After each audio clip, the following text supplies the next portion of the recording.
Strong economic data in the US is changing the expectation of the number of interest rate cuts for this year. Stay tuned to find out more.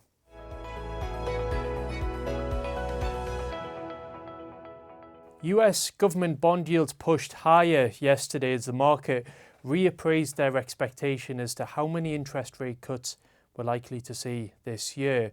This is really following some of the data which is illustrating a very robust economy in the States.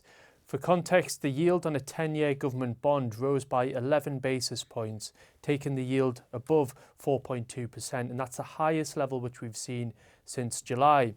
At the start of the month, the market was expecting that we may see another 50 basis point interest rate reduction in November, so a repeat of what we had in September.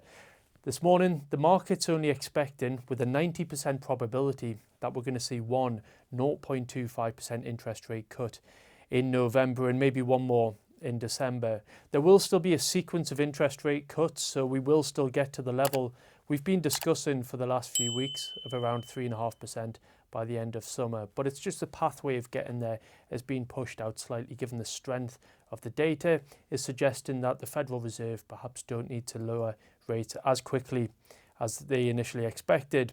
We saw similar trends across European and UK government bond yields yesterday. We've seen quite a high correlation between the UK and Europe and what we're seeing in the States in respect of the bond market. And as a result, the US dollar was stronger on the day by around 0.5%. We also had the People's Bank of China, and they've been really pushing to stimulate the economy to help them achieve the 5% economic growth level, which they're currently running around 0.3% behind. We saw additional measures come through yesterday morning. They cut the 1 and the 5-year loan prime rate by 0.25, taken from 3.1 and 3.6 at this point in time.